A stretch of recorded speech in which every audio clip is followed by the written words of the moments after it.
on Joy with Lexus Bill. Listen, good times with Access Bank. As a salaried worker, you can guarantee your own happiness with the things that matter to you. In the Access Bank Happy Loan promo this season and beyond.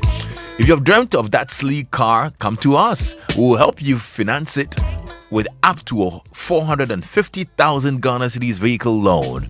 Yeah, if you're longing for that holiday destination to crown you a year, well, come to us. You can fly to any destination of your choice and pay later to the tune of 30,000 Ghana Cedis. Are you looking to give your home that befitting makeover or pay up your child's school fees? If your home is due for that makeover, you can visit any of our selected merchant outlets to pick your home appliances, furniture, now to the tune of 30,000 Ghana Cedis and pay later. Yeah. And if you need quick cash to meet that urgent unplanned need, simply dial star 901 star 11 hash to get an instant loan now. Get an Access Bank Happy Loan today at a competitive interest rate of 18%, no repayment for the first 2 months, free processing fee, and up to 10% discount on car price, and so much more. Simply visit any of our 53 branches across the nation to get the Access Bank Happy Loan today. Enjoy long-term happiness with an Access Bank Happy Loan. For more information, you can call us toll free 0800 004400, or you can visit ghana.accessbankplc.com. Access Bank, more than banking. It's a Wednesday and the Drive Doctor is here with our Drive Dietitian, Dr. Yao Osafo. Welcome. Thank you. And Yaira, how are you, Yaira? I'm good, Lexus. I mean, yeah, last week this side was bright. Today, no, you have come to doom it. Brighter. No, it's not brighter. Oh, Yeah. Or shinier. So, animal. I'm reflecting a lot of, Shine. Oh, Kwame, How are you? I miss you too, brother. Good to see last you. Week I wasn't in the studio. It's Yes, never the same yes. when you're not in the studio. So, I know. Yeah, unfortunately, I had to be somewhere else. That's okay. I'm happy you're here today. And Yaira as well. How are you, Yaira? Have you had a good week? Can you turn up a microphone for me now, please? Yeah, Yaira, how are you? I'm doing great, Lexus. Okay. All right. So we have another issue today. And I'm glad you came with Yaira because we need her help as well on this particular one. Okay, right. Share with us, Kwame. Okay, so Lexus, I'm poised for this Christmas. You have no idea. But with all my enthusiasm, I still have mixed feelings because of an experience I had during last year's festivities. Just after attending one out of the tall lists of events that I had, I spent the rest of my well-planned, fully packed Christmas in the hospital. I battled with some stubborn kind of diarrhea coupled with vomiting and a whole lot of accompanying problems. I was told it was food poisoning. Can you get a Drive Doctor and a dietitian to help me prevent a reoccurrence of my last experience? Thank you. You know what's interesting about this man's story? Tell me. The plan is batting the obeko, but obviously making sure he's not going to stop him. Last year's event is not going to stop him from going for the parties. Right. Okay, so right. Doc, over to you. Right. So good afternoon to all our listeners, and it's good to be here another weekend. We're in the festive period. Yeah. We're in the festive period, and this is a period where there are lots of events. I've had to swerve one event, and we're not anywhere near the 20th. There are lots of events coming up. There'll be lots to eat, lots to drink during this period. But unfortunately, our friend is giving us an experience that I think all of us are familiar with, which is unfortunately after a gathering where there's been food and drinks, then you are left with you and your chamber pot becoming tight buddies. you're running. Yeah. So that expression running is very true. You have this terrible bout of diarrhea, vomiting, abdominal pain, and sometimes things can get very, very serious. But remember when we talked about the 10 common diseases that affect us and unfortunately sometimes leads to death? Yeah. We did mention the diarrheal diseases. So it's not just having one or two loose or watery stools and then you're fine. But sometimes the diarrhea could be so terrible that you may become severely dehydrated, lose a bit of electrolytes, and then you may get seriously ill. So there is the mild symptoms and then there is the severe symptoms. So today we're talking about food poisoning. Food poisoning. So what is food poisoning? Food poisoning is a medical condition that is characterized by diarrhea, bouts of diarrhea, vomiting, and abdominal pain. These are the if you like, the cardinal features of food poisoning.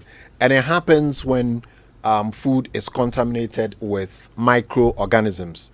And Kwame, as the name suggests, microorganisms, these are living organisms that are so small or too small for you to observe with the unaided eye. Okay. So these are microorganisms. So when they get into contact with food and you consume that food, then you may be left with the symptoms I alluded to earlier, and we will call that food poisoning. We'll get a lot more into the details of the food poisoning, the symptoms of food poisoning later on. But generally, that is what it is. I want people to disabuse their mind that somebody put some poison in their food. Actually, that's what I thought when I first said food poisoning. Exactly. I mean, many years ago, So, you've been poisoned. Yeah. But that's the terminology, or if we have the more technical term, would say infective gastroenteritis. Eddie? For food poisoning. Food poisoning. It's Christmas. National Science and Maths Quiz. So we get Okay, so that's okay. what we mean by food poisoning. So this is not the literal somebody putting poison in your food. Even though that's also an existing issue somewhere else. Exactly. Which calls for people to be cautious. Exactly. But we see the contamination of food by the microorganism as a poisonous agent. Okay. Example. Yeah. Kwame, these organisms, it's not just their mere presence, but some of them do produce toxins, what we call toxins. And these agents or chemical molecules that they produce can stimulate some of the symptoms that we do experience. Some of the microorganisms can be bacteria. Some could be viruses. Some could be molds or fungi. Right. So the examples of the bacteria organisms, and some of them have some very fanciful names. Salmonella. Oh. Yeah. How sweet. Yes. But Kwame, it can kill you. It's not very nice name, Salmonella. But it can kill you. E. coli. Isn't that the sure? The one that you have to slang. Yeah. That one is only the don't president. mention it by heart. Nana knows the one who can say, yes, E. coli. So these are examples of bacteria. Then you've got viruses. Kwame, hepatitis. The hepatitis viruses. Most of the time we hear about hepatitis A, hepatitis B, hepatitis C. And these are blood-borne viruses that cause you to have liver problems and all of that. But I'm going to mention today that hepatitis A usually will cause you to have a bout of diarrhea and vomiting. So the A hepatitis, the hepatitis A virus, will cause you to have that. So these are examples of some of the organisms that can lead to that. Okay. I'm going to let Yayira come in here at this point and discuss with us how the contamination actually, happens. Yeah. And then later on, if there's time, I'll talk to you about some of the signs and symptoms, and then what can be done when you're experiencing a bout of it. All right. So Doc has digested the beginning of the whole story. So now, how does this contamination occur? Lexus, right from the farm, contamination begins there. So sometimes we think that, we have bought food from the farm and it is food we are going to cook. But then the microorganisms that Doc spoke about, some of them exist in the soil. So if food comes into contact with soil, say probably it's a root tuber, or the food was put on the ground and it came into contact with contaminated soil, this food can be termed contaminated. If during the slaughter of animals, when the animal meat gets into contact with fecal matter from these animals, the meat gets contaminated. The intestines of animals usually contain fecal matter, so the yemuadie parts and things, yeah, we'll be like, oh, Madam Faye, my dear to mommy. That thing, the intestines are very good substrates for these microorganisms. Then again, it's interesting you mentioned that. I don't mean to cut you, yes. but you know there's some animal fecal matter that we actually eat. Yes. You know that? Yes. So, and then those ones, they are not contaminated, So because they I know could- some way they put soup inside way, Charlie. Exactly. There should be A1. Oh my So usually God. for the akrantie And Ochi. yes, Or, it's predominantly because they are herbivores. We assume that the gut is just Assume. of Doc, you are assuming. no, I'm saying that we are assuming that Dog. because they are herbivores, we're assuming that the grass, the fecal matter is all grass. But we're wrong. It contains microorganisms as well. So it's Okay. not that because they are herbivores, everything else is grass, and therefore we can eat it as salad and put it in the soup. The gastrointestinal tract of all organisms has microorganisms in there, of all species, like human beings, goats, dogs, cats, akrantia, grass cutter. Everything will have microorganisms in the GI tract. So it is not entirely safe. So as you say, the my dear, sometimes we'll try and rinse it, Yeah. and then we'll tie it. Yeah. Oh, yeah, Yeah. the goat. And your host, no. You're my dear, your Grab your host. papa. Your towel. Your towel. Oh my God. Grab me. Okay, moving on. So those are sources that I was talking Yes. about. So sometimes they even want to leave a little bit of the fecal matter inside the image so that you get that animal taste and all. But then we still have to be very careful because it's a means of contamination. Then eggs are also one of the means of contamination. When the fowls lay the eggs, sometimes they land on fecal matter from the fowls. Okay. And then the poultry farmers may just pick them straight onto the crate and then they are selling. So right from there, contamination might occur. So Doc mentioned salmonella. One of the common microorganisms that contaminates eggs is salmonella. Again, milk. So while the goat or the cow could be contaminated with microorganisms, if the milking process isn't done very carefully, these organisms can be introduced into the milk. And if you consume this milk raw, which is unpasteurized, then you are introducing microorganisms into your system. You can have food poisoning after eating such food. So we've seen how from the farm, even our vegetables, so most of them like cabbage, lettuce, they come into contact with soil. I mentioned that soil can also have these microorganisms. If the vegetables are not washed properly, then we are predisposed to food poisoning. Now the food has come from the farm to the kitchen, and for instance, you are preparing them for cooking. You don't wash them properly. You just dip them into water quickly and then you are going to use for cooking. It is a means of allowing these microorganisms to proliferate in the vegetables. Meat, for instance, is also one very suitable substrate for microorganisms. So if we don't wash it properly, the way through which we introduce microorganisms is what we call cross-contamination. Cross-contamination has to do with introducing microorganisms from one food ingredient to another. So say your vegetables and then your meat. We want to chop all of these. You have your chopping board. Now, after chopping your meat on the chopping board because you want to cook that one first, you may fail to properly wash the chopping board, or you don't even wash it at all.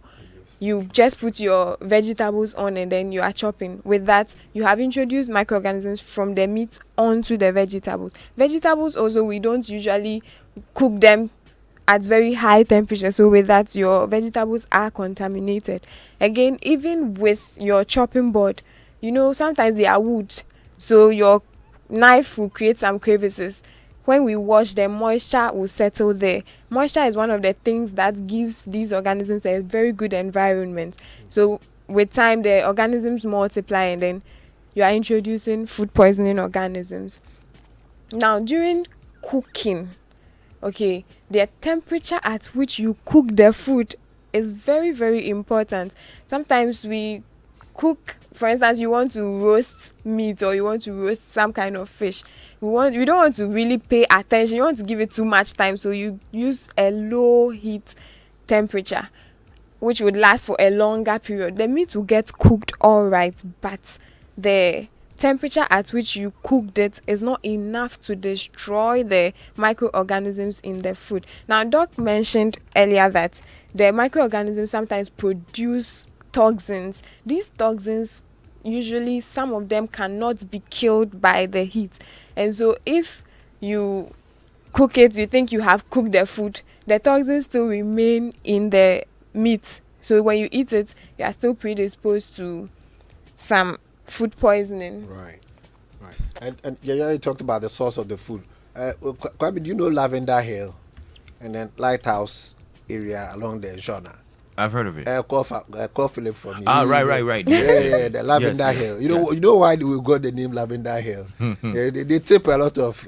I will mention, but It's those okay. who do, they tip a lot of things into the sea. Yeah. At that point, Kwame, right along that stretch, they are selling fish.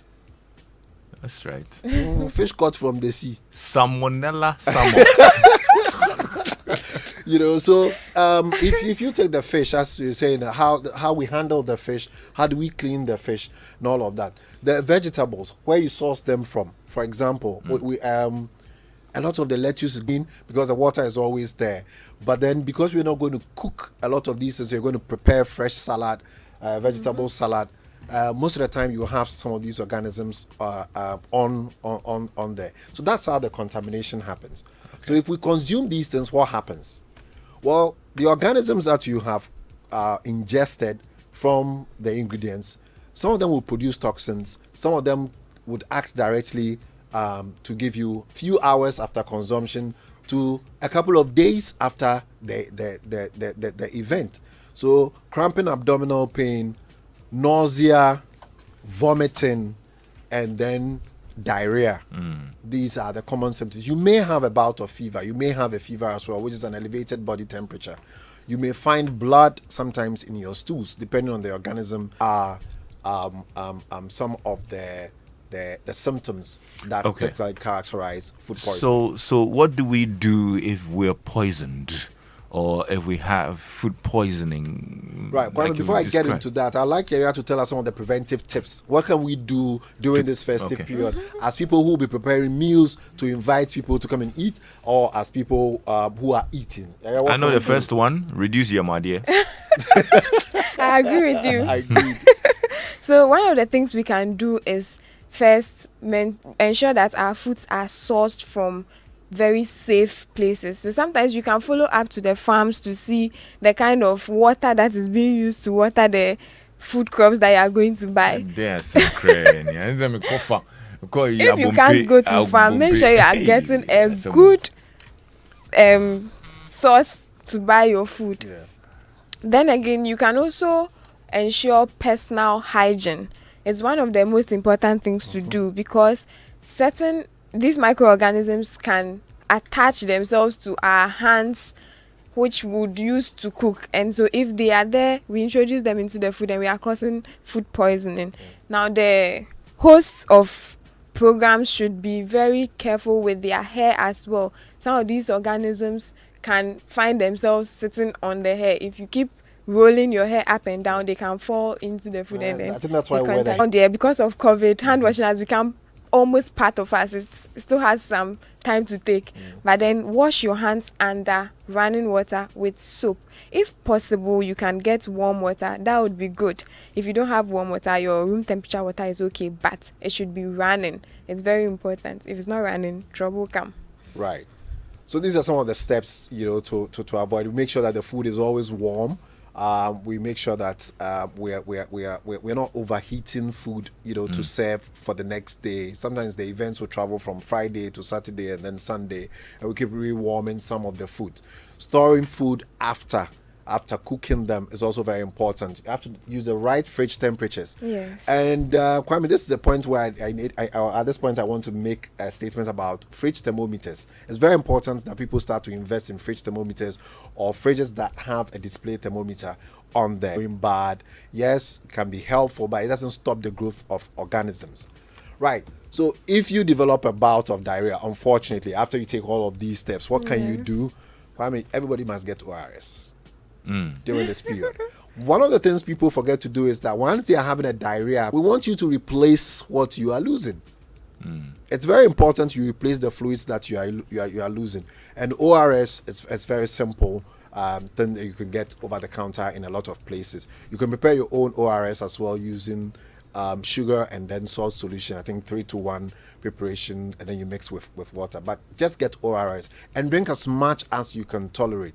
If you develop a fever, if you develop or if you see blood in your stools, then you need to go to the hospital. If the diarrhea also becomes very profuse, you're doing 4-5 times, then don't wait. You need to make your way to the nearest hospital. You may need to be given some infusion, and then maybe some antibiotics will be given. But ORS, or get coconut water. Coconut water. Okay. All right. For example, it's very good. Don't drink Coke. Don't drink Sprite. Don't. It doesn't have the right mix in terms of what you need to replace there. Really good education there. I'm grateful. It's timely because I know a lot of us will be indulging and all. When you talked about reheating food, I was a little worried because when say I know be hard yet this one there. Oh, I did so no now what could you for fridge when we're eating kakra. Oh my. Thank you. What is wrong with that? But it's the growth of microorganisms, especially if you have proteins in there, you have meats, you've got eggs in there. It's a very good medium for growth of bacteria. So you don't advise that? So we want to advise, just prepare enough reheating, not just warming it. Okay. Because people also now because of their work life, yes, they make like stew for the week. Yes. And then they put it in the freezer and then it kicks up a little bit. Right. So when they are ready to eat, then they take a bit of it and then they warm it up and put it back in the fridge. Right.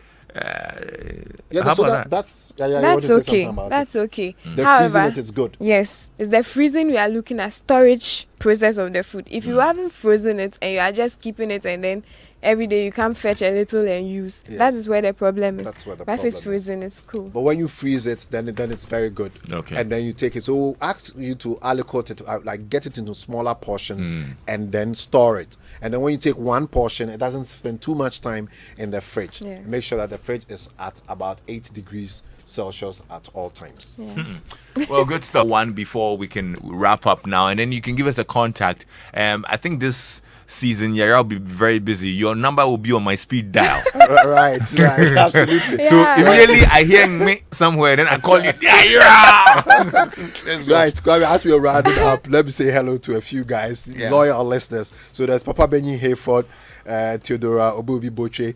The Papa Benny is the accountant at Pleasant Medical Center, and then Theodora is also HR at Pleasant Medical Center. I wish them Merry Christmas. Awesome. The number is 0501 477 340. So that's Yaira on speed dial as well. 0501 477 340. Me, I will be busy partying myself for the first time in 16 years. I'll not be working this Christmas. Oh yes, I'm not working this Christmas. First time in 16 years. That's good. It's all for me. I'm being fat. So call Yaira. Right. All right. So next week.